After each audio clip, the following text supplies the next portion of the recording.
જીમડા તમારા પૈસા આપીને આવે હે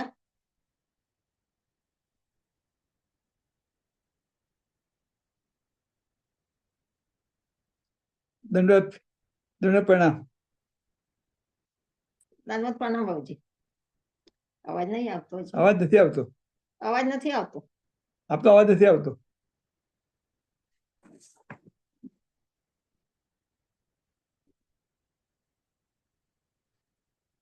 ચાલુ બંધ છે. ચાલુ છે.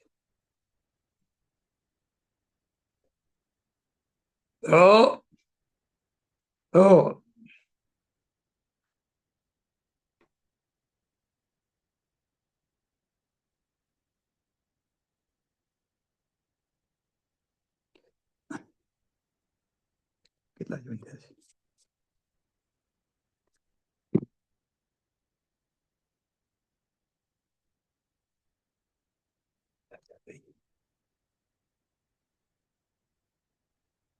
આપનો અવાજ નથી આવતો. અવાજ નથી આવતો.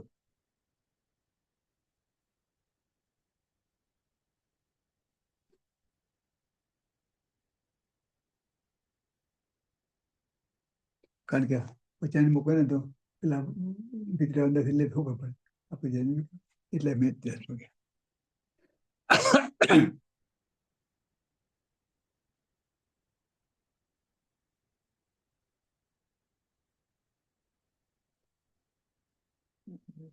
हाँ बाबूजी प्रणाम। હવે આવ્યો અવાજ? હવે अवाज आयो। હવે ઓડિયો પી किया तो आया। ठीक है. હા બસ अब आ गया. अब आ गया.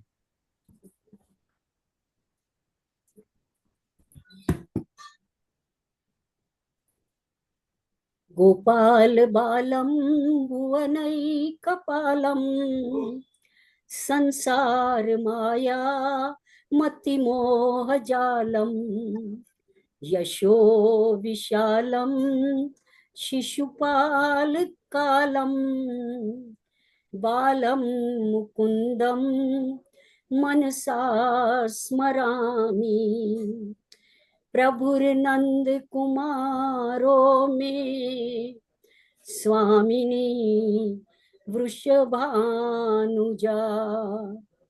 कृतार्थोहम कृतार्थोहम कृतार्थोहम न संशयः। આજે શ્રી ચંદ્રગોપાલજી મહારાજ શ્રીનો 80મો એટલે 79 પૂર્ણ થઈને અને 80મો જન્મ દિવસ જન્મ ઉત્સવનો દિવસ આજે આવ્યો છે. શ્રી મહારાજ શ્રીએ આપણે જાણીએ છીએ કે પોતાની 9મા વર્ષની ઉંમરથી 9નો આંકડો તો આમે શુભ હોય છે.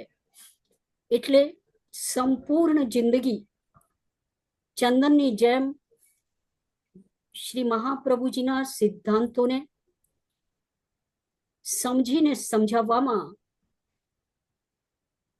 અને ચંદન જેવી રીતે સંપૂર્ણ ઘસીને પોતાનો વ્યય કરીને પોતાને કન્ઝ્યુમ કરીને અને જેવી રીતે પોતાની ગંધ સુગંધ સૌરભ સમર્પીને ઠાકુરજીને આહ્લાદિત કરે છે એવી રીતે શ્રી મહારાજ શ્રીએ વૈષ્ણવ સમાજને અને શ્રી વલ્લભ અને શ્રી વિઠ્ઠલેશ પ્રભુ ચરણને પ્રસન્ન કર્યા છે સેવા દ્વારા અને કથા દ્વારા. એવું નહીં કે એમને કેવલ પ્રવચન અથવા પ્રવાસ પક્ષે લીધો હોય, પર અડધો દિવસ અને જરૂર પડે તો સાંજે પણ સેવા અને કથા એમાં જ વ્યતીત કર્યો હતો. એમને પોતાના સ્વાસ્થ્યની પણ ક્યારે પરવા કરી નહીં. ધારો કે 15 મિનિટ હોય અને ડોક્ટર કહેતો હોય કે 15 મિનિટ તો મારા શ્રી આપ વોક કરો, તો તે કહેતા કે 15 મિનિટમાં હું બોધની જીની બે પંક્તિઓ વિચારીશ એના ઉપર જે ટીકાઓ છે તેમને સમજીને મહાપ્રભુજી શું વિશેષ સમજાવી રહ્યા છે એ સમજાવવાની અને એ સમજવાની અને એ ગુથ્થીઓ ઉકેલવાની કોશિશ કરીશ. એટલે પોતાના જીવનનો સર્વ સમય પોતાની પણ પરવા રાખ્યા વગર, સ્વાસ્થ્યની પરવા રાખ્યા વગર તેઓ એમાં જ સમર્પિત કરતા હતા. અને મહાપ્રભુજીનો આ ઉપદેશ કે અધિક શબ્દો ત્યારે પણ નતા કહેતા અને મૌનમ સર્વાર્થ સાધકમ, મૌનથી કાર્ય ચાલતો હોય તો મૌન જ રહેતા, અને સંકેતથી કાર્ય ચાલતો હોય તો સંકેતથી કાર્ય કરાવતા, અને અલ્પાક્ષરથી કામ ચલાવતા હતા. અંદર ચિંતન જેનું ચાલુ હોય ને એ બહાર ઓછામાં ઓછું બોલે. બે દોસ્ત હતા, આપસમાં વાતો કરતા કે અલા મારા પિતાજી એ કોઈ સબ્જેક્ટ ઉપર 4 કલાક બોલી શકે છે. તો બીજાએ કહ્યું કે મારા પિતાજી 6 કલાક બોલી શકે છે પણ સબ્જેક્ટ વગર. તો જ્ઞાન કોનું વધારે કહેવાય? જે સબ્જેક્ટ ઉપર 4 કલાકે બોલે, એનું મનન, એનો સંગ્રહ, એનું વાંચન, એનું ચિંતન અને એની સ્મૃતિ જેટલી વધારે હોય ને એ જ વધારેમાં વધારે વાચા દ્વારા, વાણી દ્વારા ઉપયોગી વિષયને બોલી શકે. એટલે શ્રી મહારાજ શ્રી શિબિરોમાં ભલે આખો દિવસ કહેતા હોય પણ દિવસભર મૌન રહેતા અને મૌન વડે ચિંતન કરતા રહેતા. અને હંમેશા એ કહેતા હતા કે આજના જમાનામાં ઋષિ પ્રવૃત્તિ એકદમ ઘટી ગઈ છે અને ચિંતન મનન નહીં હોવાથી જ આપણા મોઢાથી જે વાણી નીકળે તે વાણી આર્ષ વાણી નથી હોતી. તે વાણી ટીવીના પાત્રો કેવા ડાયલોગ્સ બોલતા હોય એવી વાણી પછી આપણે બોલીએ છીએ. અને અધિકમાં અધિક સમય ગાવામાં વિતાવતા હોઈએ છે. જ્યારે ગ્રંથ સમજાવવાની પ્રવૃત્તિ, સુબોધિનીજી સમજાવવાની પ્રવૃત્તિ એ ઘટતી જઈ રહી છે. ભાગવત કથા થાય તો એમાં સુબોધિનીજી કેટલા સમજાવવામાં આવે, અને મહાપ્રભુજી સુબોધિની કે ભાગવત ઉપર આપણે વધારેમાં વધારે સુબોધિનીજી સમજાવીને અને લોકોમાં સેવાનો ભાવ જાગૃત કરીએ. હવે આપણે આપણા વિષય ઉપર આવીએ છીએ.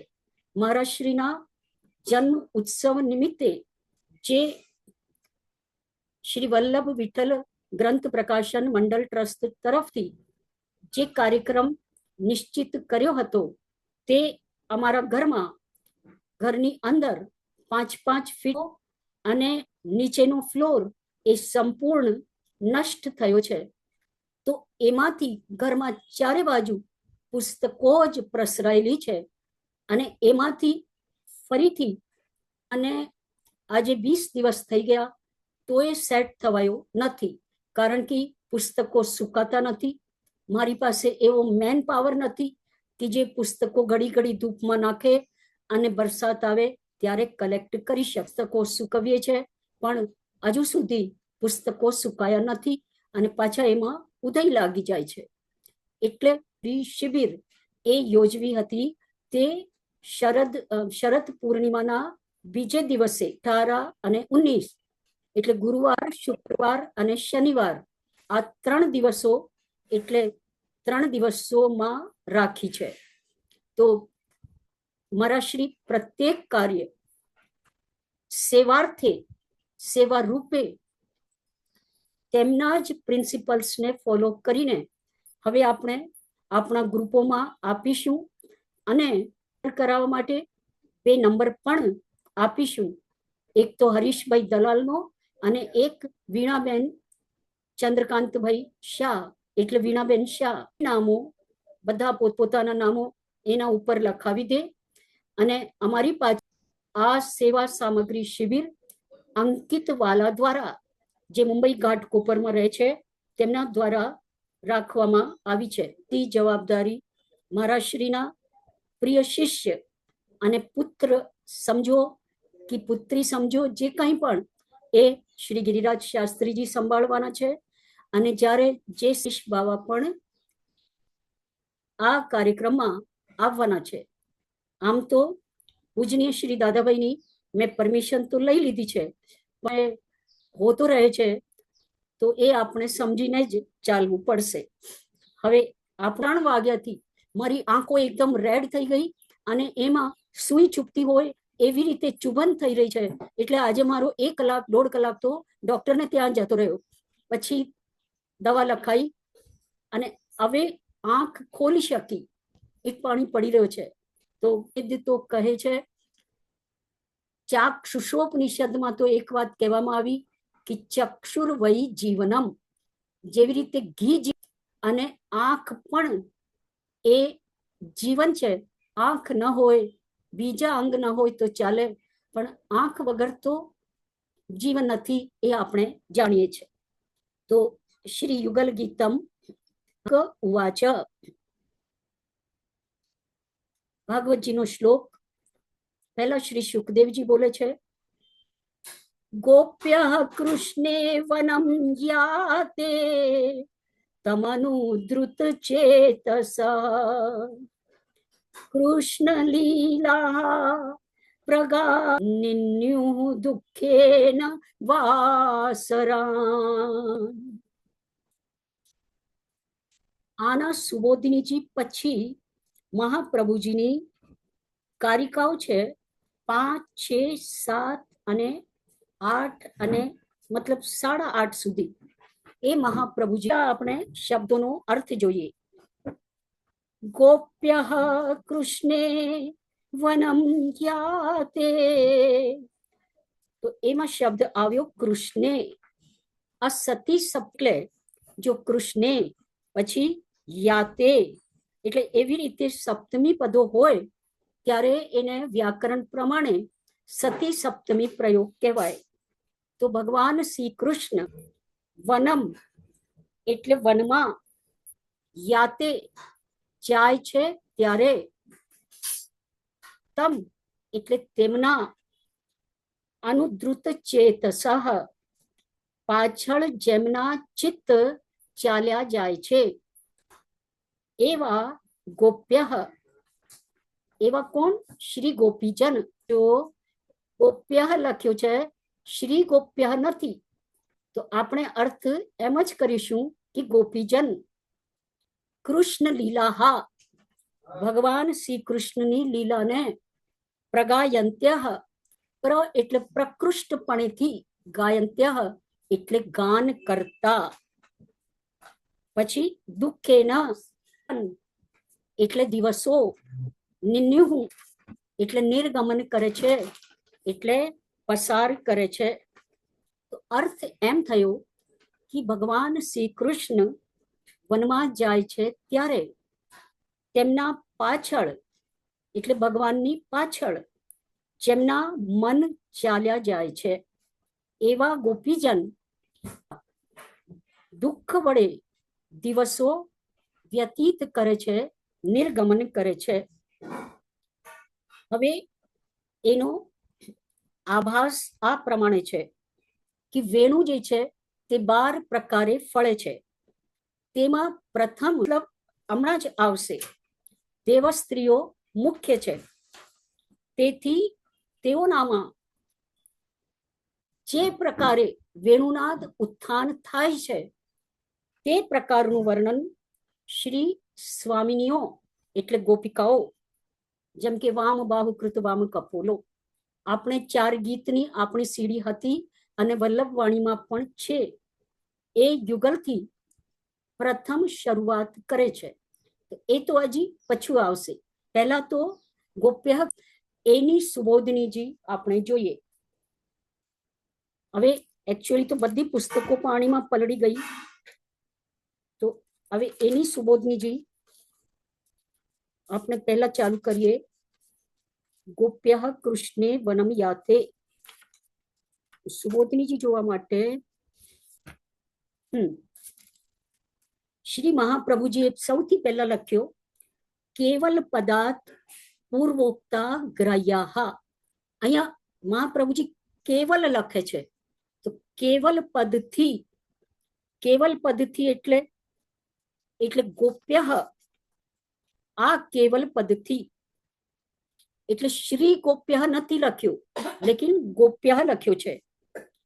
એ થયો કે જે ગોપીજનો રાસલીલામાં પધાર્યા હતા, અહીંયા તે ગોપીજનોનો અર્થ છે. એટલે રાસ મંડળમાં જે ગોપીજનો પધાર્યા ગ્રહણ કરવાનો છે. ગોપ્ય એટલે એ ગોપીજનોએ આનો ગાન કરી રહ્યા છે. અહીંયા ગોપ્ય કૃષ્ણે, તો ગોપ્ય એટલે જે ગોપીજનો રાસલીલામાં પધાર્યા હતા તે ગોપીજનો, એટલે બીજા ગોપીજનો નહીં. એટલે ગોવ્રજ યોષિતામ અહીંયા આપ્યો છે કે જે ઉત્તરથી કોટીના ગોપીજનો છે વર્ણન નથી કરવામાં આવ્યું. આ પ્રમાણે આ વાત ગોપ્ય શબ્દથી બતાવવામાં આવે છે. આ ઉપરથી સ્પષ્ટ જણાય છે કે આ 32મા અધ્યાયમાં એટલે મહાપ્રભુજી 30 તો ગોપીજનો રાસ મંડળના અધિકારી જે ગોપીજનો છે, અને 31મા અધ્યાયના જે ગોપીજનો છે તે ગોપીજનો આ વાત નથી. હવે આગળ ચાલીએ. હું જરા પુસ્તકમાં પેજ કાઢી લઉં, કારણ કે પેજ જ નથી જડતા.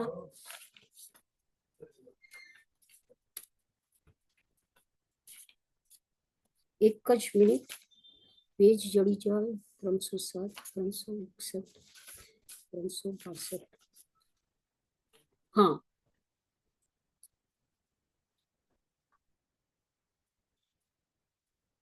તમ અન્વેવ દ્રુતમ ચિત્તમ યાસામ એટલે સદાનંદ ભગવાન વનમાં પધાર્યા, તો ભગવાનનો અહીંયા સ્વરૂપ બતાવ્યો. સદાનંદ કૃષ્ણ વનમાં ગયા ત્યારે ગોપીજનોનું ચિત્ત તેમની પાછળ ગયું. કે કોઈની પાછળ જાય છે તો આપણો એકલો મન જાય છે, અને મનથી આપણે વિચાર કરીએ છીએ કે આ અહીંયા ગયો હશે, આ આમ કરતા હશે, પણ આપણને પ્રત્યક્ષ દેખાતો પણ નથી અને પ્રત્યક્ષ સંભળાતો પણ નથી. લેકિન ગોપીજનોનો ભગવાનની પ્રત્યેક વસ્તુનો, પ્રત્યેક વાતનો, પ્રત્યેક ચેષ્ટાનો ચિત્ત ગ્રહણ કરવામાં સશક્ત હતો. ભગવાનની પ્રત્યેક વસ્તુનો એ ગ્રહણ કરી શકતા હતા, કારણ કે દુનિયાની પ્રત્યેક વસ્તુને ગ્રહણ કરવામાં અશક્ત હતા. આપણે પેલા બ્લેક હોલનો નામ સાંભળ્યો છે. સૂર્ય જ્યારે ઠંડો પડે છે ત્યારે આકાશમાં એની પાસેથી અગર કોઈ પણ કિરણ સૂર્યની જાય છે તો એને ભેદીને એમાં જઈ શકતી નથી. એટલે સૂર્યની કિરણ ગમે તેટલી પાવરફુલ હોય પણ પેલા બ્લેક હોલમાં જેમ પ્રવેશી શકતી નથી, એવી રીતે સંસારની કોઈ પણ વસ્તુ ગોપીજનોના ચિત્તમાં પ્રવેશી શકતી નથી. શ્લોકમાં એટલા માટે ધ્રુત શબ્દનો પ્રયોગ કરવામાં આવ્યો છે. તે ઉપરથી જણાય છે કે ગોપીજનોનો ચિત્ત ભગવાનમાં વિલય થયો. એટલે પાણીમાં ખાંડ જેવી રીતે ડિઝોલ્વ થઈ જાય, વિલય થઈ જાય, એનું વિલીનીકરણ થઈ જાય, એવી રીતે ગોપીજનોનો ચિત્ત ભગવાનમાં વિલય થઈ ગયો, સ્પ્રેડ થઈ ગયો. મતલબ એ વિરલ થઈ ગયો, એમાં વ્યાપક થઈ ગયો. ભગવાનમાં જ આખો ચિત્ત જે છે એ વિલીન થઈ ગયો.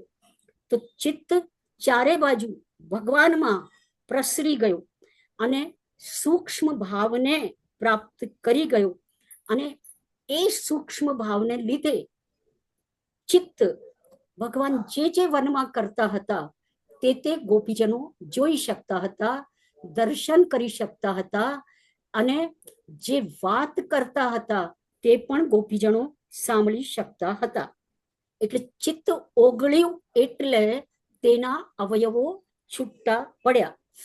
આનંદમય પ્રભુ આમ તો બધામાં જ રહેલા છે, પણ જેમના ચિત્તના અવયવો ભગવાનમાં છૂટા પડ્યા છે એ પ્રકારનો ચિત્ત પ્રભુનું ગ્રહણ કરી શકે છે. બીજા પ્રકારનો ચિત્ત ગ્રહણ કરી શકતો નથી. એટલે આપણે એને કહીએ વિરલ ચિત્ત, અને એ જ ચિત્ત ગ્રહણ કરવા માટે યોગ્ય છે એવો ભાવ છે. હવે તેથી ગોપીજનો એટલે હવે મહાપ્રભુજી લખે છે, અતઃ કૃષ્ણ લીલા પ્રગાયંત્યો જાતા. ગોપીજનો ભગવાન કૃષ્ણની લીલાઓને પ્રશબ્દ બતાવે છે, ઊંચેથી ગાવા લાગ્યા. એમના ઘરમાં જ ઊંચેથી ગાવા લાગ્યા. જેમ ભગવાનનું સ્વરૂપ સદાનંદ રૂપ છે, સચ્ચિદાનંદ રૂપ છે, તેમ તેમની લીલા પણ, જો શબ્દ તેમની લીલા પણ મહાપ્રભુજી લખે છે, તલ લીલા અપી ઇતિ તદાત્મકત્વમ ચ લીલા નામ જ્ઞાપયિતુમ પુનર્નામ ગ્રહણમ કૃતમ. એટલે જેમ ભગવાન સદાનંદ રૂપ છે તેમની લીલા પણ સદાનંદ રૂપ છે. એટલા માટે શુકદેવજીએ અહીંયા ગોપ્ય કૃષ્ણે વનમ યાતે તમ અનુદ્રુત ચેતસઃ, અહીંયા ફરી શબ્દ વાપર્યો, કૃષ્ણ લીલા પ્રગાયંત્યો. નહીં તો અગર શુકદેવજી એમ બોલતે તલ લીલા પ્રગાયંત્યો તો પણ કામ ચાલી શકત. એક અક્ષર પણ ભાગવતકાર કે કોઈ પણ ગ્રામેરિયન વધારે બોલે નહીં. અને એના માટે આપણે ઘણીવાર આ ઉક્તિ કહી ગયા છીએ કે અર્ધ માત્રા લાઘવેન વૈયાકરણાહ પુત્રોત્સવમ મન્યન્તે. તો અહીંયા અર્ધ માત્રાનો પણ લાઘવ થાય તો વૈયાકરણી લોકો પુત્ર ઉત્સવની જેમ ઉત્સવ મનાવે છે. તો અહીંયા શ્રી શુકદેવજીએ કૃષ્ણ લીલા શબ્દ વાપર્યો, તલ લીલા શબ્દ નથી વાપર્યો. તો અહીંયા ખાસ બતાવવાનું છે કે જેમ ભગવાનનું સ્વરૂપ સદાનંદ રૂપ છે તેવી રીતે ભગવાનની લીલા પણ સદાનંદ રૂપ છે. અગર આપણે ભગવાનની લીલાઓનું ચિંતન કરીએ છીએ તો નિશ્ચિત અગર આપણે એમાં ડૂબી જઈએ છીએ તો આપણને એ જ આનંદની પ્રાપ્તિ થાય છે જે ભગવત સ્વરૂપને જોવાથી પ્રાપ્ત થાય છે. તેથી લીલા પણ ભગવત સ્વરૂપાત્મક જ છે. એટલે તલ લીલા અપી તદાત્મકત્વમ, મહાપ્રભુજી લખ્યું ભગવાનની લીલા પણ ભગવત સ્વરૂપાત્મક જ છે. અન્યથા તત્પદમેવ વદેત, આ વાત થઈ ગઈ. તથા સતી તત્ સંબંધિત્વ માત્રમ પ્રાપ્યેત, તેથી લીલા સ્વરૂપાત્મક જ છે એ જણાવવા માટે શુકદેવજીએ કૃષ્ણ લીલા શબ્દ પદ ફરીથી ભગવાનનું નામ જ વાપર્યો, તલ લીલા નહીં. આ પ્રમાણે જો પ્રયોજન ન હોત તો શુકદેવજી કૃષ્ણ લીલાને બદલે તલ લીલા જ વાપરતે. અને જો શુકદેવજી તલ લીલા એમ કહ્યું હોત તો લીલા ભગવાનના સંબંધ વાળી છે એટલો જ અર્થ પ્રાપ્ત થતે, પણ લીલા ભગવત સ્વરૂપાત્મક છે એ અર્થ પ્રાપ્ત થતે નહીં. આપ લોકો સમજ્યા ડિફરન્સ? કે અગર એ લીલા તલ લીલા શબ્દ વાપરવાથી શું અર્થ નીકળશે કે આ લીલા ભગવાનના સંબંધ વાળી છે, પણ કૃષ્ણ શબ્દ વાપરવાથી આ લીલા ભગવત સ્વરૂપાત્મક છે એ અર્થ ત્યારે જ ખબર પડે કે જ્યારે આપણે એમ બોલીએ કૃષ્ણ લીલા પ્રગાયંત્યો. ભગવાનના સ્વરૂપથી ગોપીજનોને જ્યારે વિયોગ થાય છે, એટલે ભગવાન જ્યારે વનમાં પધારે છે ત્યારે વિના બીજો કોઈ પણ પદાર્થ ગોપીજનોની જીવન ટકાવી શકે નહીં. એટલે બીજો કોઈ પણ પદાર્થ, એટલે આપણે જેમ કોઈ જાય તો ધારો કે આપણો હસબન્ડ ઓફિસ ગયો તો આપણે ફટાફટ પછી એ હસબન્ડનો કામ પૂરો થાય એટલે સાંસારિક પ્રવૃત્તિઓમાં લાગી જઈએ. પણ આપણને એમ લાગે કે ગોપીજનો પણ સંસારના ઘરના કાર્યોમાં લાગી ગયા હશે, પણ એવો થતો નથી, કારણ કે તે બધા પદાર્થો ભગવાનથી ઉતરતા છે. તેથી ગોપીજનોનું મન ઘણા દુઃખથી ગમે તેમ કરીને કશે લાગતો નહીં, અને તેઓ બહુ જ દુઃખથી કષ્ટથી દિવસો ગાળતા. પણ જ્યારે ગોપીજનોનું ચિત્ત ભગવાનના જુદા જુદા ચરિત્રો ગાઈને અને સારી રીતે લીન થઈ જતા, ત્યારે બધા એક ભાવને પ્રાપ્ત કરતા. કારણ કે ઘણા બધા ગોપીજનો હતા ને, તો તેમનો ગોપીજનોનો મનોરથ પૂર્ણ થશે. એટલે ભગવાનનો સંબંધ કરી આપનારા ભાવને અહીં મનોરથ કહેવામાં આવ્યો છે. આ ભાવ પૂર્ણ થશે એટલે ભગવાનની સાથેનો આંતર રમણ સિદ્ધ થશે, અર્થાત ગુણગાનનું પહેલા જણાવેલા પ્રયોજન પ્રમાણે ભાવની સ્થિરતા થશે. આપણે પહેલા જોઈ ગયા હતા, પહેલા મુખમાંથી નીકળે, પછી કાનમાં જાય, પછી કાનમાંથી પાછો હૃદયમાં જાય, અને એ પ્રમાણે ભાવ સ્થિર થાય. હમણાં તો બધી જ સામગ્રી એકવાર તો છિન્ન ભિન્ન થઈ ગઈ, તેથી ગોપીજનો દુઃખથી દિવસ કાઢે છે. જુદા જુદા ગોપીજનોની અંદર રહેલી સુધા, જે સુધા વેણુવાદન દ્વારા ભગવાને પૂરી, એ તે છિન્ન ભિન્ન થઈ છે, પણ અંદર જ રહેલી છે. શ્લોકમાં જે વાસર નિન્યુ દુઃખેન વાસરાન, જે વાસર પદ કહેવામાં આવ્યું છે, તે ઉપરથી જણાય છે કે રાત્રિને માટે ગોપીજનો ગમે તેમ કરીને દિવસે પોતાના પ્રાણ ટકાવતા હતા. કારણ કે ભગવાન સાયંકાલે પધારવાના છે, એટલે રાત્રિમાં ભગવાનને સાથે જોડાવાનો અવસર મળશે અને ભગવત દર્શન થશે, અને આ રીતે પ્રભુ સાથે રાત્રે જોડાવાનો અવસર મળશે. એટલે લીલાગાન કરતા, ગુણગાન કરતા ગોપીજનો પોતાનો દિવસ પસાર કરતા. આજે મારા 10 મિનિટ મોડા થઈ ગયા છે, પણ આ શ્લોક પૂરો કરીને અને પછી મહાપ્રભુજીની કારિકાઓ આવશે. તે કારિકાઓ ફરી આવતા શનિવારે. હવે અહીંયા આટલો જ કહીને હું વિરામ લઉં છું. શાસ્ત્રીજી મોડો થઈ ગયો જરા. ના બહુજી, શું કહે પ્રણામ. છે? હા, બસ આશીર્વાદ. અહીંયા જેટલા વૈષ્ણવો છે બધાને આજના દિવસની ખૂબ ખૂબ વધાઈ, ખૂબ ખૂબ વધાઈ. આપ સર્વેને બધાને બહુજી પ્રણામ. આપને પણ વધાઈ. બસ મહર્ષિના બતાવેલા મહાપ્રભુના સિદ્ધાંતો ઉતરે તો આપણી વૃદ્ધિ થઈ. બરાબર, સાચી વાત છે. આ બધી હા. પૂજ્ય ગુરુજીની જ કૃપા છે, અને એટલે પૂજ્ય ગુરુજી. હા બહુજી, એટલું લખી ગયા છે કે આપણું જીવન વ્યતીત થઈ શકે એ પરિપાલન કરીને. ના બરાબર છે બહુજી, ગયું સાચી વાત છે. પેલા અહીંયા એક ભગવતી કરીને છોકરો છે, ભગવતી નહીં, એટલે રતન. સર્વપ્રથમ તો આજે પૂજ્ય ગુરુવર્યના જન્મોત્સવની આપ સર્વેને બધાને ખૂબ ખૂબ વધાઈ. રતન બોલાવું સાથે છું. સાથે પૂજ્ય ગુરુવર્ય માટે જે મેં 5 શ્લોકો ઠાકોરજીએ મારા દ્વારા નિર્મિત કરાવ્યા હતા, એમાંથી એક શ્લોક જે પૂજનીય શ્રી બહુજીએ કહ્યું કે આ બહુ સુંદર ને બધી જ રીતે ઉત્તમ છે, અને એમના આખા ચરિત્રને પ્રસ્ફુટિત કરતો છે. જે અમે જ્યારે પ્રથમ વખત કેલેન્ડર બહાર પાડ્યું ત્યારે એમાં એ શ્લોક લખ્યો પણ છે. તો આજે એ શ્લોકથી જ હું આજે મારું મંગલાચરણ કરું, કે જે મારા દ્વારા ગુરુજીએ બનાવડાવ્યો છે, જે ગુરુજીનું આખું ચરિત્ર છે. તો એ શ્લોકથી જ મંગલાચરણ કરું છું.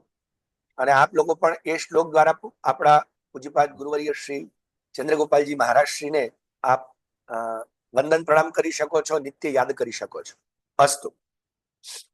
એ શ્લોકથી જયારે પ્રણામ કરીએ ને પછી આગળ આજે કાર્યક્રમ વધારીએ. વિદ્યાવારિધિ શુદ્ધ તેજ સહિતમ વેદાંત વેદ્યમ ગુરુમ શાંતમ શ્રેષ્ઠમ શમિત વિષયમ રાધિકા કૃષ્ણ ભક્તમ વ્યાખ્યાલેખન વૃત્તિ પ્રેમ સહિતા ગુરુ કૃષ્ણ ભાવ સહિતમ